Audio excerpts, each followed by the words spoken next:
João capítulo 3, verso 16, a palavra do Senhor diz: porque Deus amou o mundo de tal maneira que deu seu Filho unigênito, para que todo aquele que nele crê não pereça, mas tenha vida eterna. Amém? A alegria, o sofrimento, a vitória, a provação, tudo isso é a manifestação do amor e do poder de Deus sobre nós. E para nós entendermos um pouco melhor, eu separei alguns pontos aqui. E em primeiro lugar eu quero observar com você as marcas do amor de Deus. As marcas do amor de Deus.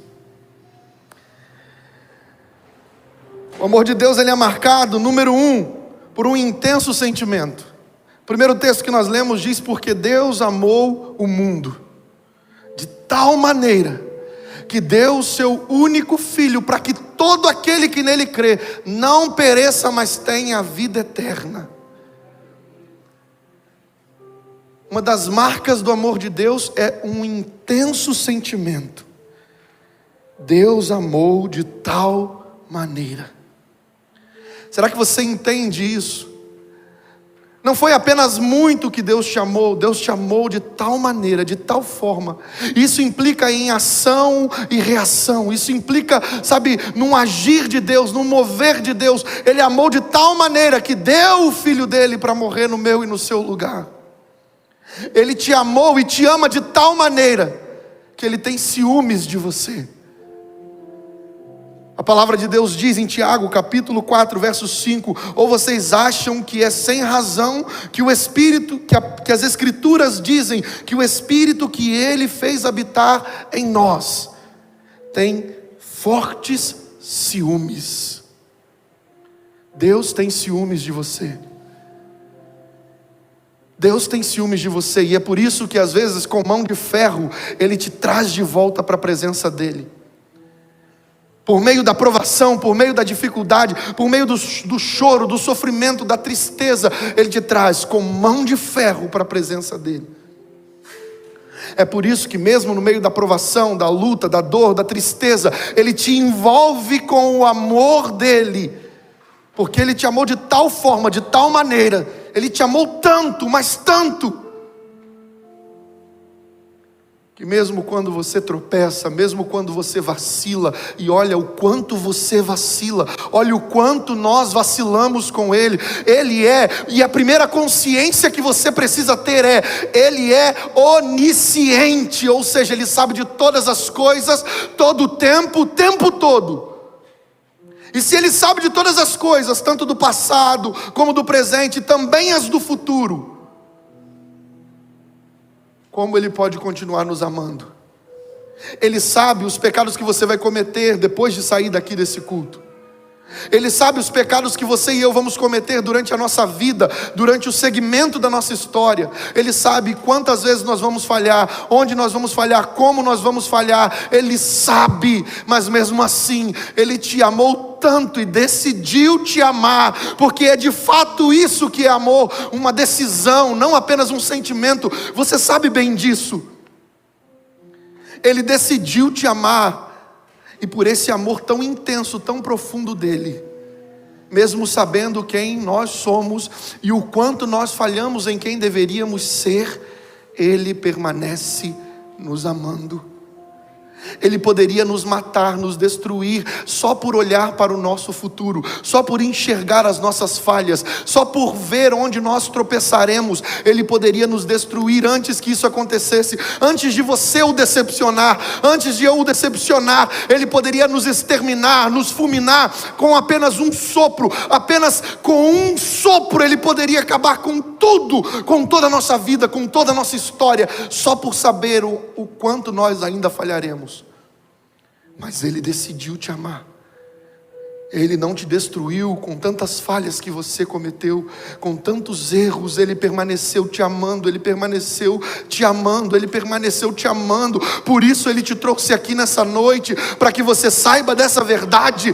Ele te amou tanto Tanto, mas tanto, e esse amor não acabou, esse amor não se encerrou na cruz, esse amor não se encerrou com o sacrifício, não, esse amor aumentou com o sacrifício, esse amor aumentou com o sacrifício, porque agora o sangue de Cristo, o sangue do Filho foi derramado sobre nós. Quando Ele olha para nós, Ele não vê apenas os nossos pecados, mas Ele vê a cruz, Ele vê o sacrifício, Ele vê o sangue aspergido sobre nós. Oh Deus maravilhoso, Ele te ama e te amou tanto, então por que continuar decepcionando Ele? Que você e eu vamos pecar, isso é um fato, infelizmente, somos de uma natureza pecaminosa, estamos numa natureza pecaminosa. Mas pecado é errar o alvo, é você tentar fazer o certo e errar, é sem querer, não é o sem querer do Chaves, o sem querer querendo, não, errar o alvo, quando você está tentando acertar, você erra, e então você se arrepende, confessa e deixa, isso é pecado, isso é arrependimento. Quantas vezes você já o decepcionou, mesmo sabendo que Ele te amou tanto? Ou será que essa palavra não tem valor para você? Ou será que essa palavra não te serve? Será que só o que te serve é serás abençoado, serás bendito, serás próspero, vitorioso, conquistarás, você vai alcançar, você vai receber, tudo é seu, você é filho do rei, o reino é teu. Será que é só isso que te serve? Ou será que mais importante que tudo isso, e o que contribui para tudo isso, e o que nos levou a sermos filhos do rei, foi Ele nos amou de tal maneira. O amor de Deus é marcado por um intenso sentimento. Número 2, o amor de Deus é marcado por um ato sacrificial. Ele deu o Filho dele para morrer no meu e no seu lugar. Está vendo como isso não tem mais tanto valor para você? Porque por outras palavras você dá glória, amém, eu recebo, glória a Deus, aleluia. Mas quando você ouve, Ele entregou o único Filho dele para morrer no seu lugar, você simplesmente ouve, e para alguns entra num ouvido e sai pelo outro. Chegou a hora de você mudar o seu comportamento, mudar a sua atitude diante de palavras como essa. Ele entregou o Filho dele para morrer no nosso lugar. Coloca a mão no teu peito e fala assim: era eu que deveria estar morto. Fala assim: era o meu sangue que deveria ter sido derramado. Eu não deveria nem existir, mas Ele me amou tanto que deu o Filho dele para morrer no meu lugar. Pecadores como eu foram salvos pela graça, pecadores como eu foram salvos pelo sangue do Cordeiro. Pecadores como eu foram salvos pelo sacrifício de um Pai que amou tanto a sua criação, que entregou o seu único Filho para morrer no nosso lugar. Eu não daria as minhas filhas, eu não daria elas para morrer no lugar de nenhum de vocês, eu não daria elas para morrer no meu lugar, eu não daria elas, mas Ele deu o Filho dele para morrer no nosso lugar.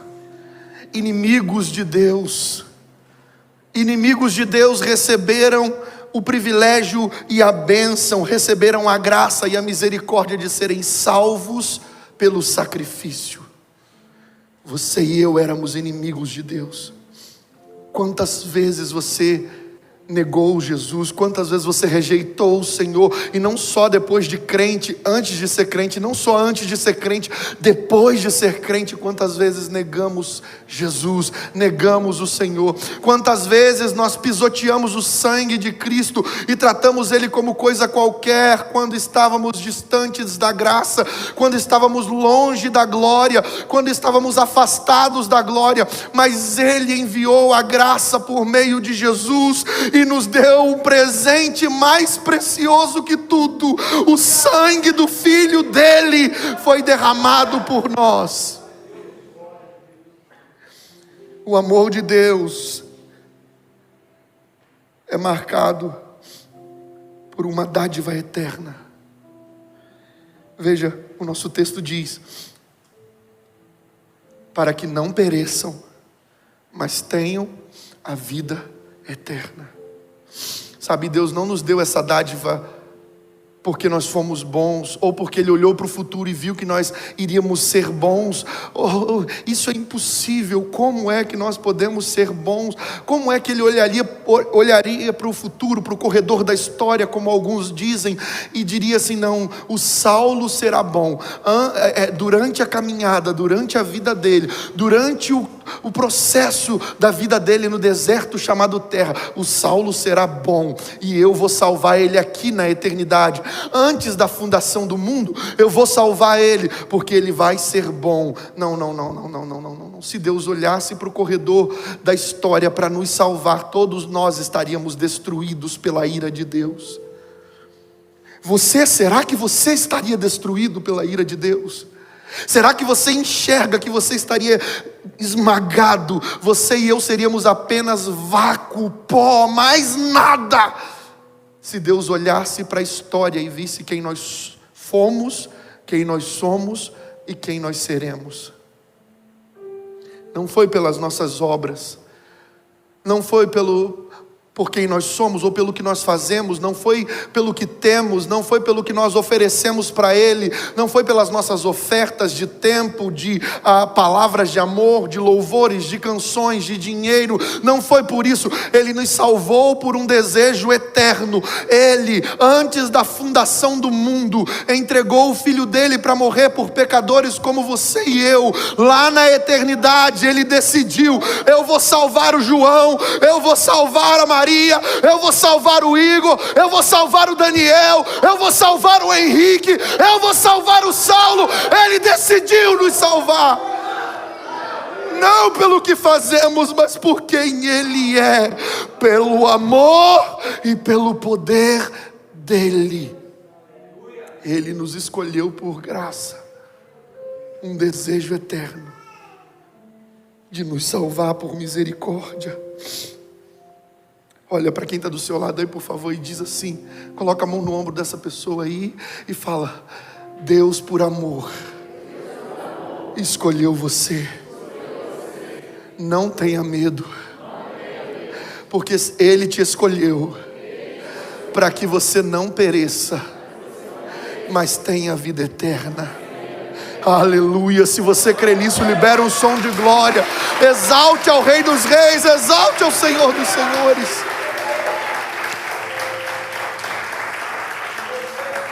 Número 4, o amor de Deus é marcado por um desejo soberano de salvação. Nós lemos: para que todo o que nele crê, para que todo o... Mas somos nós que cremos porque decidimos crer. Fomos nós que escolhemos crer nele. Fomos nós que decidimos: não, eu amarei ao Senhor, eu escolho Deus, mas eu escolho Deus, eu escolho... Não, hoje nós podemos cantar isso, mas no passado estávamos mortos nos nossos pecados e delitos, éramos inimigos de Deus. Morto não escolhe, morto não decide. Eu sempre falo: pega uma nota de R$2 e uma nota de 100 e vai diante do caixão ali com a pessoa morta, coloca diante dela e pergunta: qual das duas você escolhe? Aquele corpo, aquele cadáver não vai escolher nada, porque morto não escolhe. Veja, Efésios capítulo 2, verso 8 e verso 9. Pois vocês são salvos pela graça por meio da fé. Isto não vem de vocês, é dom de Deus. É o que de Deus? É dom de Deus. E aí prossegue dizendo, verso 9: não por obras, para que ninguém se glorie.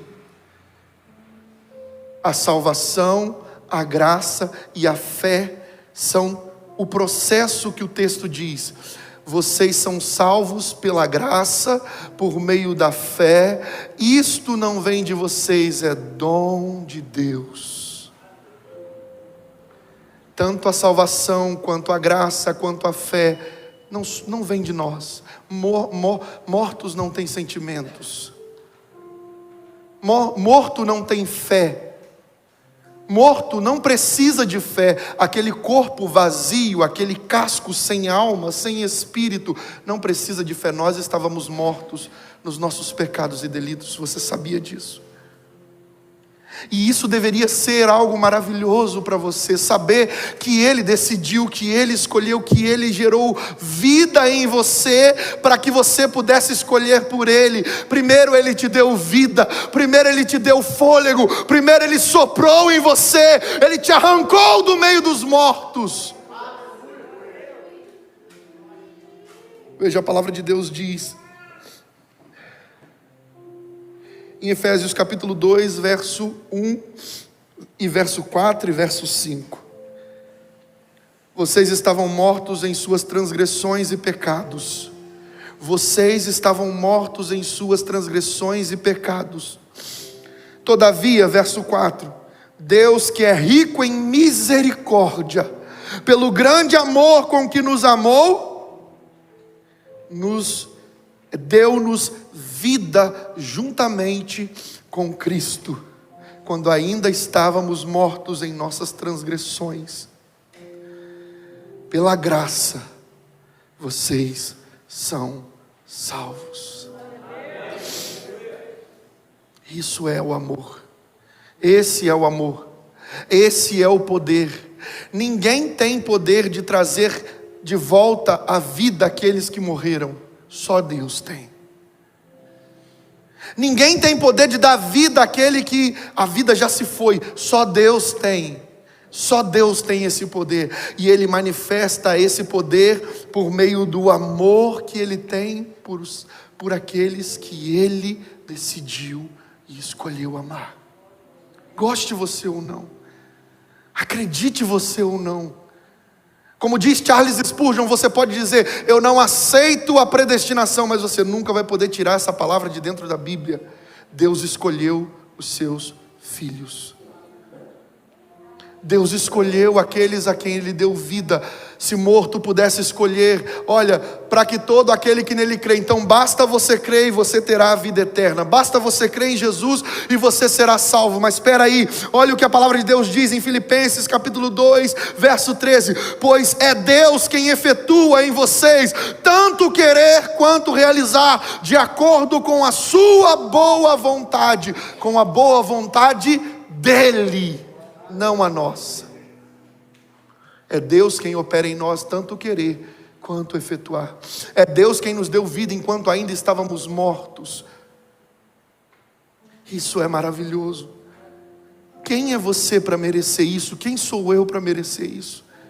Eu olho para minha família, eu já disse outras vezes isso aqui, e eu vejo pessoas muito melhores do que eu, que poderiam estar aqui pregando a palavra, que poderiam estar aqui e fariam coisas, sabe, fantásticas, e sabe, teriam muito mais determinação, muito mais empenho, muito mais garra, seriam pessoas muito mais fortes naquilo que fariam, porque são pessoas mais fortes do que eu, mas Deus escolheu as coisas fracas, Deus escolheu as coisas pequenas, Deus escolheu as coisas loucas desse mundo.